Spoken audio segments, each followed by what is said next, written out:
ചില ആളുകൾ പറയും, ഉസ്താദേ പള്ളിയിലൊക്കെ കയറണമെന്ന് താല്പര്യമുണ്ട്, പക്ഷെ എന്താണ്, ചില ആളുകൾ പറയുന്നതാണ് പള്ളിയിലൊക്കെ കയറാൻ വലിയ ആഗ്രഹമുണ്ട്, താല്പര്യമുണ്ട്, പക്ഷെ സമയം കിട്ടുന്നില്ല എന്ന്.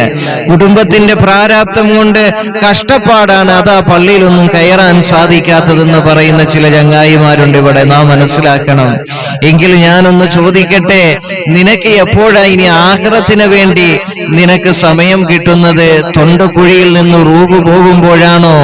ആ സമയത്താകുമ്പോൾ നിനക്ക് ആഖിറത്തിന് വേണ്ടി പണിയെടുക്കേണ്ട സമയം കഴിഞ്ഞു പോകുമല്ലോ സഹോദര. അവിടെ നാം ചിന്തിക്കേണ്ടതുണ്ട്. അള്ളാഹു മനസ്സിലാക്കാൻ തൗഫീഖ് തന്ന് അനുഗ്രഹിക്കുമാറാകട്ടെ. എടോ, ആവശ്യത്തിന് സമ്പാദിക്ക്. അനാവശ്യത്തിന് സമ്പാദിക്കുമ്പോഴല്ലേ ആഖിറത്തെ മറന്നുകൊണ്ട് ദുനിയവിയായ ചിന്തകളിലേക്ക് പോകുന്നത്. ഇവിടെ നാം ചിന്തിക്ക്. ആവശ്യത്തിനെ നാം സമ്പാദിക്കാവുള്ളൂ. അനാവശ്യത്തിന് നാം സമ്പാദിക്കുമ്പോഴാണ് ആഖിറത്തെ മറന്നുകൊണ്ട് ദുനിയവിയായ ചിന്തകളിലേക്ക് നാം പോകുന്നത്. ഞാനൊന്ന് ചോദിക്കട്ടെ, ഇനി ഒരുപാട് നാം അങ്ങ് സമ്പാദിച്ചാലും ഉണ്ടാക്കിയാലും അതെല്ലാം നമ്മുടെ മരണം വരെ നിലനിൽക്കുമെന്ന് എന്താണ് ഉറപ്പുള്ളത്?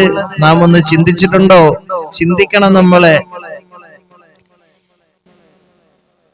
ഏത് നിമിഷവും എല്ലാം നശിച്ചു പോകും. പിന്നെ നിന്റെ കൈകൾ ഒന്നുമില്ലാതാകുന്ന അവസ്ഥ.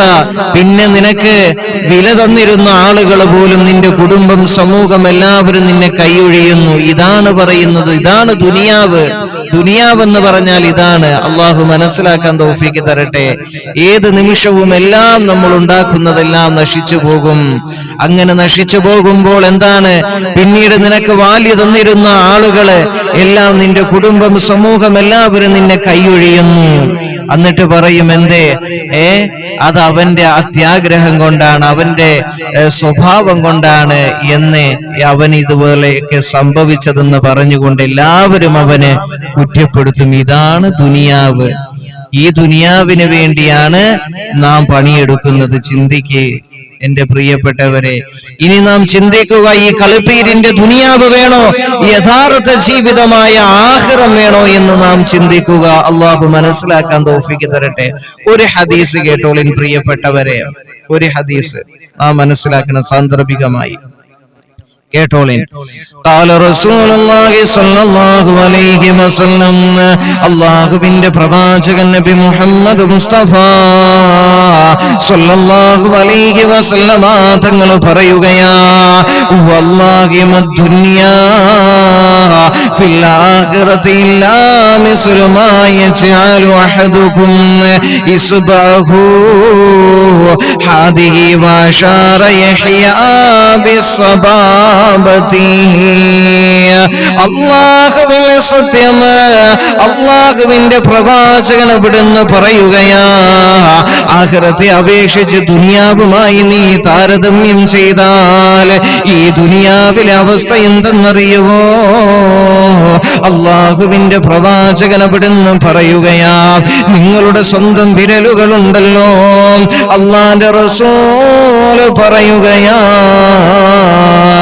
നിങ്ങളുടെ സ്വന്തം വിരലുകളുണ്ടല്ലോ, അതൊന്ന് സമുദ്രത്തിൽ മുക്കിയെടുത്തതുപോലെയാണെന്ന് മഹാനായ നബി മുഹമ്മദ് മുസ്തഫ സ്വല്ലല്ലാഹു അലൈഹി വസല്ലമ തങ്ങൾ അവിടുന്ന് പറയുമ്പോ തീർന്നില്ല. പിന്നെയും അല്ലാഹുവിന്റെ പ്രവാചകൻ അവിടുന്ന് പറയുകയാ, ഫിൽ യമ്മി ഫൽയൻദുർ ബിമാ യർജിഉ.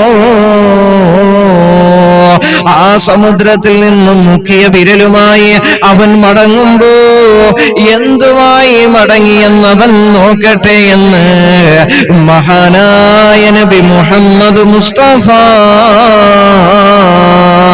സ്വല്ലല്ലാഹു അലൈഹി വസല്ലമ തങ്ങൾ അവിടുന്ന് പറയുകയാ. എന്താ, ഈ ദുനിയാവിൽ നമ്മൾ ഒരുപാട് സമ്പാദിക്കുന്നുണ്ടല്ലോ. ഈ സമ്പാദ്യത്തെ കുറിച്ച് ഒരു ഉദാഹരണം അള്ളാന്റെ റസൂല് പറഞ്ഞ്, നിന്റെ വിരലൊന്ന് സമുദ്രത്തിൽ മുക്കിയിട്ടൊന്ന് എടുത്തു നോക്കി, എന്താ അതിന്റെ അകത്തുള്ളത്? ഇത്രയേ ഉള്ളൂ. ഒന്നും കൊണ്ടുപോകുന്നില്ലടോ.